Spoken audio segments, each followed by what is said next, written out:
Hello, I'm Professor von Schmohawk, and welcome to YU.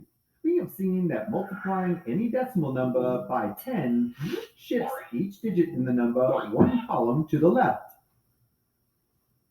In the last lecture, we used this trick to convert decimal numbers with a finite number of digits into fractions.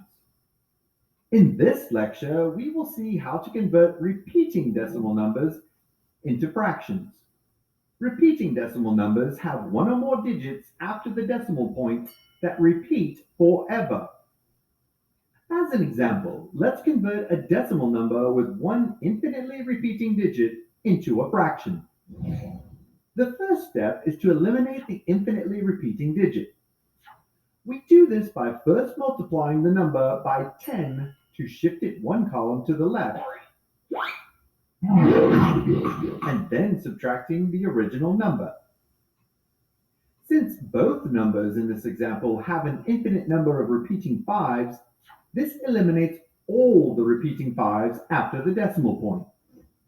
We know that our original decimal number is equal to some fraction, but we don't yet know what that fraction is. However, we do know that when it is subtracted from 10 times itself, we get 5. Let's write this statement as an equation. 10 times the fraction minus the fraction equals 5. It is possible to write this statement more simply.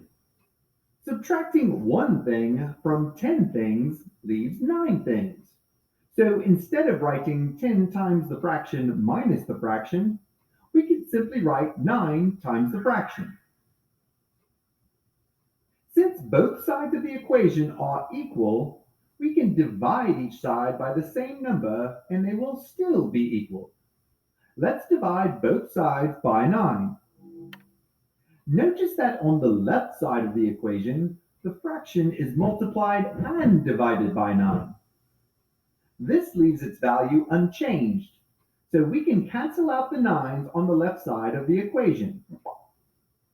We are left with an equation which says that the fraction is equal to 5/9. We have converted our repeating decimal number to the fraction 5/9.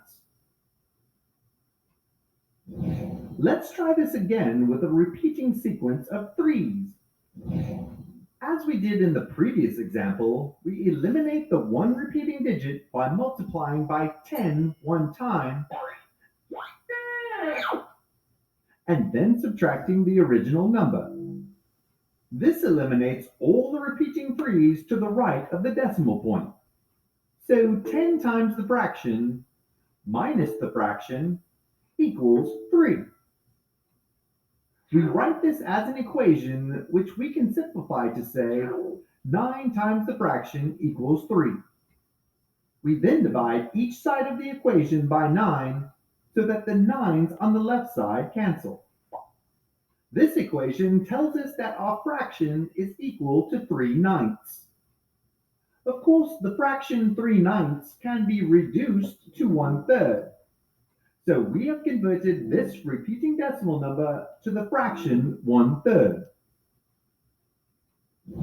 Now, instead of a single repeating digit, let's convert a decimal number with a repeating sequence of 3 digits. Since there are 3 repeating digits to eliminate, we must shift the number 3 columns to the left by multiplying it by 10 3 times. This, of course, is the same as multiplying by 1,000.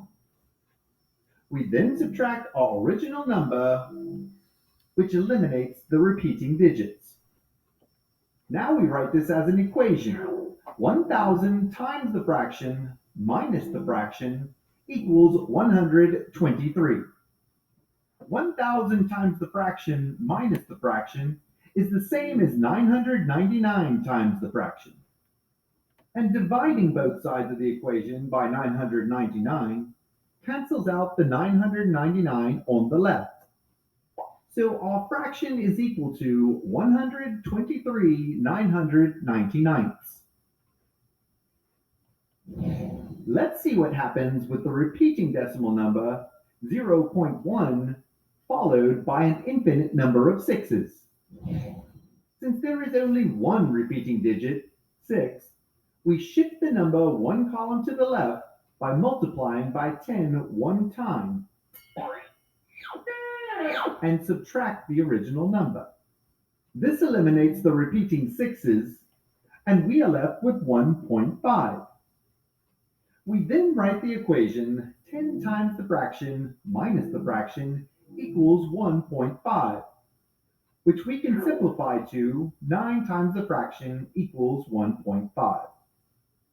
Dividing both sides of the equation by 9 eliminates the 9's on the left, and we see that our fraction is equal to 1.5 over 9. But we have a problem. A fraction's numerator and denominator must be integers. We can solve this problem by multiplying the top and bottom of the fraction by 10 to create two integers. This gives us 15/90ths, which can be reduced to 1/6. So this repeating decimal number is equal to 1/6. As a final example, let's reduce a number that has the repeating sequence of digits 1, 4, 2, 8, 5, 7. Since there are 6 repeating digits, we shift this number 6 columns to the left by multiplying it by 10 6 times, which is the same as multiplying by 1,000,000. We then subtract the original number. This eliminates all but one copy of the repeating sequence. We are left with the integer 142857. We then write the equation 1,000,000 times the fraction minus the fraction equals 142857. Using the same logic as before, the left side of this equation can be simplified to 999,999 times the fraction. Dividing both sides of the equation by 999,999 leaves us with an equation which says that our number is equal to the fraction 142857 over 999,999. Using the factoring techniques we learned in the lecture on reducing fractions, this scary-looking fraction can be reduced to 1/7. So we have discovered that this repeating decimal number is equivalent to the fraction 1/7.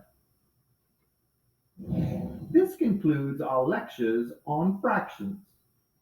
So far, we have learned about the properties of the arithmetic operations addition, subtraction, multiplication, and division.